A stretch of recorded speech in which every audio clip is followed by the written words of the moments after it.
Hello and welcome to another episode of GTN Coach's Corner. Yeah, we've got a lot to discuss this week. A mixture of topics: sinking legs when swimming, nutrition for duathlon, whether your sessions should change week to week, and what distances you should reach in your training. Yeah, remember, you can leave your own questions in the comment section down below this video. Use the hashtag GTN Coaches Corner or below any of our videos. Ask your question and we could be answering it next week on GTN Coaches Corner. So let's get to the questions. Before we do, remember to hit that like button and subscribe to GTN so you don't miss any of our videos. Yeah, so first question from Di Phillips. It's a long one actually. Hi GTN, I've been swimming for about 10 months but can't get the hang of breathing, amongst other things, if I swim with a pool buoy / floaty shorts. I can swim multiple lengths, albeit slowly, but without my body position, is pretty poor at best. I can kick my legs to the surface, but need to take a break each length. It's really frustrating, but I'm determined to get it right. I'm not sure if I'm taking too big a breath or not enough. I make sure I start breathing out as soon as my face goes in the water, so I'm not holding my breath. Am I supposed to fully empty my lungs? Or I've heard some say half empty, and so on. I was going to jump straight in here and say a couple of things. Floaty shorts, pool buoys, great. Don't overuse them. They are a fantastic training aid, but a lot of triathletes find themselves going for it more often than not and try not to fall into that trap. And then with the breathing side of things, we often talk about fully emptying your lungs before taking another breath. And that is often for people who just simply aren't letting the air go. You don't need to forcefully exhale your whole breath. It should just be a normal breathing action, as we're doing right now, as you are doing, as you're watching this video. It should just be a nice relaxed out and in. So don't force that breath out at the very end. Yeah, it sounds like a whole complex issue here. He's got sinking legs and difficulty breathing, which means his timing's all wrong. He's not breathing at the right time to breathe in at the right time, and at the same time his body position is not right, so he's not probably getting his face to the air as efficiently as he can. It's a whole lot of problems, and we can't really fix that here. Sitting at a table on the other side of the world, you're going to need to get a coach to really look at your stroke and fix that.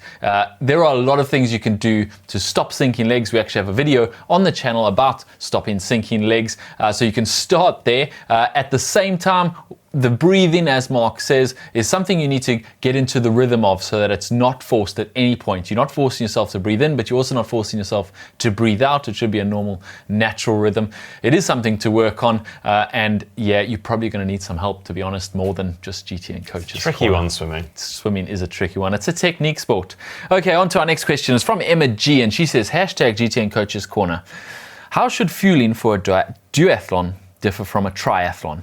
Would a standard distance duathlon race hydration fueling strategy be the same as an Olympic distance triathlon?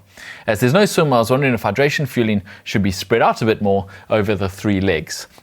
Well, essentially, they're almost the same thing. Yes, in the first run in a duathlon, so a duathlon's going to be a 10K run instead of that 1500 meter swim, and then the last run's only going to be 5Ks instead of the 10Ks. So it is slightly different, and you can take some fuel in during that 10K if you wish to. And that's really the only difference. You don't want to have too much beforehand. You don't want to preload it because you're running and not swimming. You wouldn't eat too much before you swim because you'll feel that in the swim. But similarly in the run, if you eat too much or drink too much, you're going to get a stitch. It's going to slow you down. So that's not going to change too much. You can potentially during that run take some fuel, either a gel or even some energy drink if you have access to it at the tables. Which you wouldn't be able to do in the swim. I was going to say, that's, I used to do a lot of duathlons, and actually that was one of the things I enjoyed or liked about the duathlon is during a 1500 meter swim, obviously you can't until you're maybe 5K into the bike and finally grab that first gel. You can actually hit that bike ready fueled. Yeah, exactly, which does change slightly the fueling on the bike, but then the bike is where you really want to focus on your fueling. Much like an Olympic distance triathlon, you want to focus on the hydration and the fueling during the bike, so that when you get off that bike for that last run, you don't really even have to think about it. That 5Ks you can just get through. In a normal Olympic distance triathlon, you'd probably need to take something to get through that 10K run. But with only 5Ks in duathlon, you can back it off a bit earlier, finish your nutrition plan towards the end of the bike, and just muscle your way through that last 5K run. I think that's all the differences really I can think of between the two. They're not that different in duration, so it's going to be a very similar fueling and hydration plan. Other than duathlons are brutal. Yeah, they're much harder than a triathlon. Great. Next question from Antoine Vignon.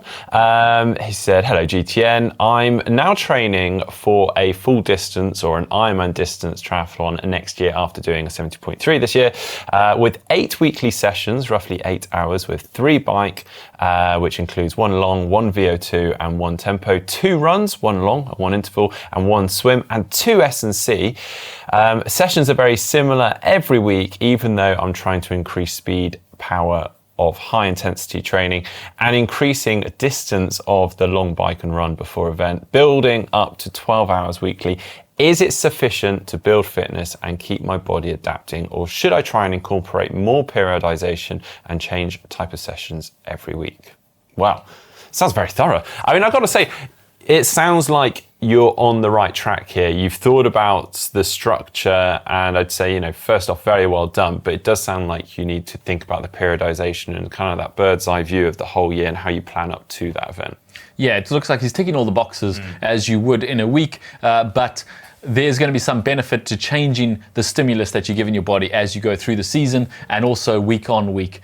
So if you're happy with that and you like that routine, you're a routine-based athlete, that's not a problem. You can do the same sessions week in and week out, but you do need to vary what you do in those sessions. So you need to be able to tick all those boxes, that is strength endurance, the speed stuff, some VO2 max stuff, different intensities in each of those sessions, and you're not going to get all of those in one 8-hour program a week. You can't tick all the boxes. So you should be varying it week on week. Some weeks you're going to be doing more high intensity stuff. Some weeks you're going to be doing more strength based stuff, and just kind of move it around. And then as Mark says, on the more macro level, the more season level, you want to be starting with a little bit more duration, a little bit more aerobic stuff. And as you build closer to your race, bringing closer and closer to race intensities, more and more of your duration at race intensities, kind of, yeah, as you say, periodization, building towards that goal race, so that you're not just doing the same thing week in, week out for months at a time and slowly getting fitter. You will slowly get fitter, but the adaptation from training happens when you stimulate and stress your body, and when you're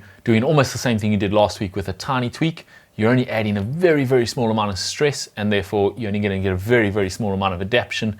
You can get a lot more stress and a lot more adaptation by stimulating with something completely new week in and week out. But actually, to add to that on the race-specific intensity stuff, which we are going to touch on in the next question, actually, as you've alluded to, you don't want to be doing that for the entire year, and there's only a finite amount of time that you should really be doing those sort of efforts or sessions for, because you can burn yourself out from doing those kind of sessions for too long. So yeah, really give it some thought, and as said, periodize that training. Cool.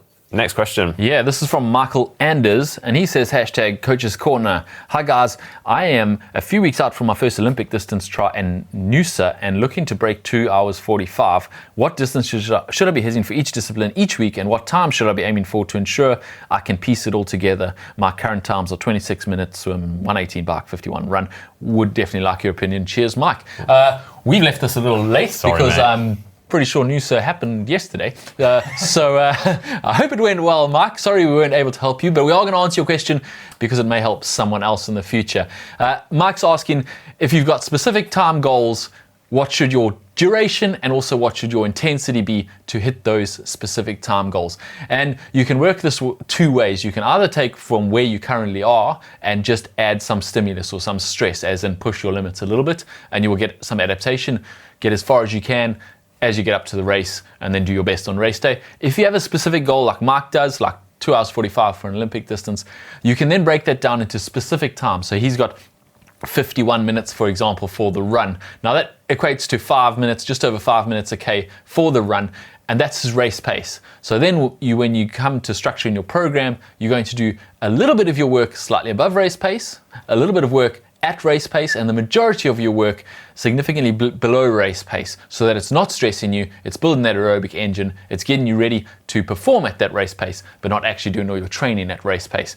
And then the duration that you do for each of these sessions, that's obviously how you've structured the intensity. The duration is going to very much depend on your current fitness level, so what you can handle without breaking down, but also your weekly availability of time. Not only time to train, because this is a mistake a lot of age groupers make, is they go, I've got 10 hours to train, I'm going to fill every single one of them. You also need to recover from that. So you need to work in that you've got enough time to recover from the training so that you actually get an adaptation. And that's where you're going to kind of reach the limits of your duration, assuming you actually have time limits in your week and not a full-time athlete. And do make sure you build up gradually. If you need a bit of a rough guide, 10% week on week. At a maximum. Yeah, absolutely.